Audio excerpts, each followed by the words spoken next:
Alright, so figured I'd do a quick rundown of this guitar. I play a lot. I had a question about it, so do a quick video on it. It's a 2018 Martin 00017 Whiskey Sunset finish. It's a really light guitar. It's kind of meant to emulate the guitars of the 30s, like the catalog order guitars, similar to maybe like the Stellas, Recording Kings, maybe Regal later on, that were really big in that time frame. People didn't have a lot of money, so this is Martin's kind of take on that, and there seems to be a real boom in popularity of smaller body guitars. Not that the 000 is all that small, but at one point this was Martin's biggest guitar before the Dreadnought came out.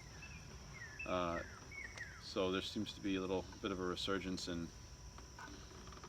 000s and even 00s and single O's and parlor size guitars. So this specific one, mahogany back and sides, Sitka spruce top, standard Martin bracing, simple dovetail neck joint. It has the vintage style tuners that Martin uses. Has like it's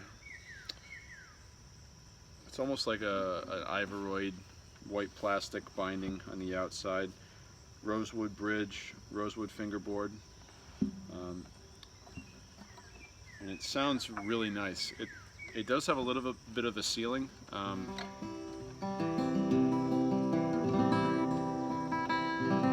It's really great to finger pick. You can definitely do a lot of strumming. Those of you familiar with 000 guitars, you know what you can do with these things. They're kind of like the do-all of the guitar world. I'm relatively new to this body style. I started off playing Dreadnoughts, and I played a Taylor 410 for years and years and years. And Dreadnought body styles, you're able to really dig in with a flat pick, and you know, you're limited kind of only by how hard you want to play. These seem to have a little bit more of a ceiling. When you reach a certain volume, I've noticed it seems to flatten out a little bit. But for like that mid-range stuff, it's perfect, and it sounds great plugged in too. I have this set up with a K&K Pure Mini pickup. You can get them with the Fishman Electronics. I haven't played one. I'm sure they're fine.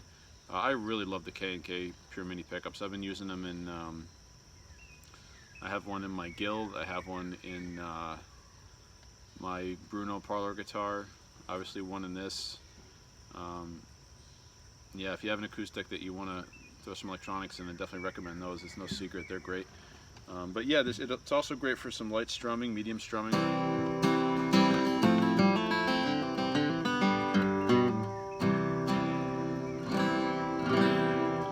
I've heard a lot of people mention they love doing lead work on this because it has Martin's high performance taper on the neck, which really does feel comfortable. You know, they did a really good job with this.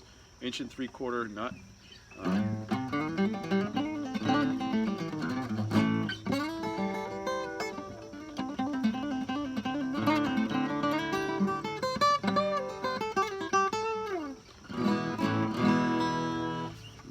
Really easy to play.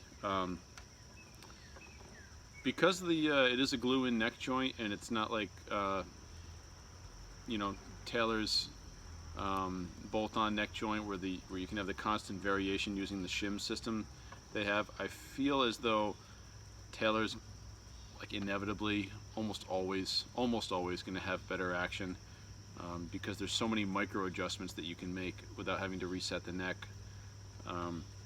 That being said, this plays as nice as any Taylor, any guitar, acoustic or otherwise, that I've played. I really love the action on this guitar.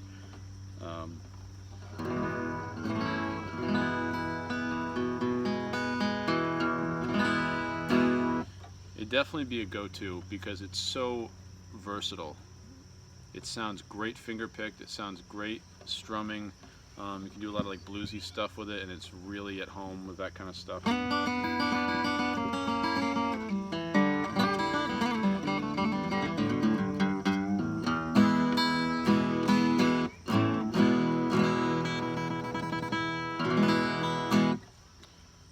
So I'd recommend checking them out. Play one for yourself in person.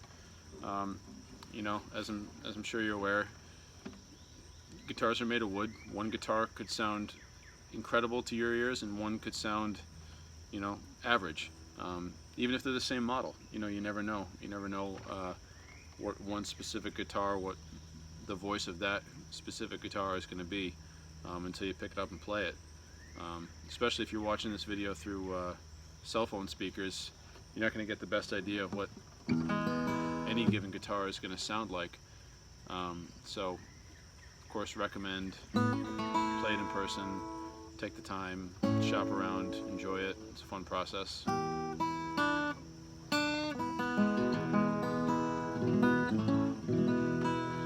But they're not terribly cheap. I will say that. I think it's worth it, but the MSRP on this without electronics, I want to say is like $2 grand, $19.99, something like that. So I think they could have done a little bit better on the price, but for what you get, it's a lot of guitar. It really is. And I think I got lucky with this one. Maybe it's a great one. I'd stack it up against any of the standard series Martins any day. I haven't played a 0018, but I don't know, I'd be curious to see if there's a you know, significant difference in tone. I imagine there would be, because of how light this guitar is, you know, how, and what they did with the finish on this, it's not really a gloss, it's more of a satin finish, and they didn't use any filler, as far as I know, in the wood grains. So you can really feel the wood grain and smell the wood when you play this guitar, and I think that has a lot to do with how it sounds and how the wood vibrates. Whereas, you know, your D18 standard series, they're all you know, have gloss tops, as far as I know, gloss back sides.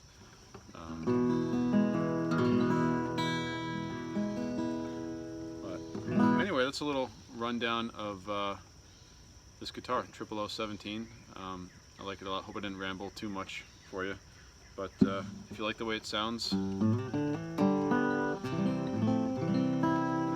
keep it on your list. It's a beautiful guitar to look at.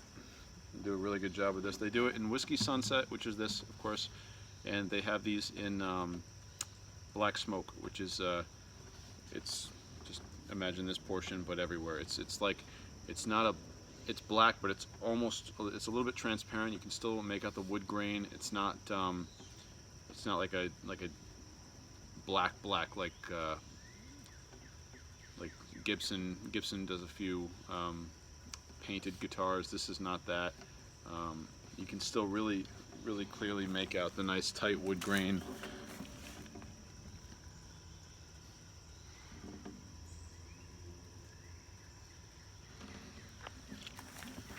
Anyhow, that's it. I'm sure I could ramble on a little longer, but go check it out in person. If it's a guitar that you're interested in, definitely keep it on your short list. Have a good one.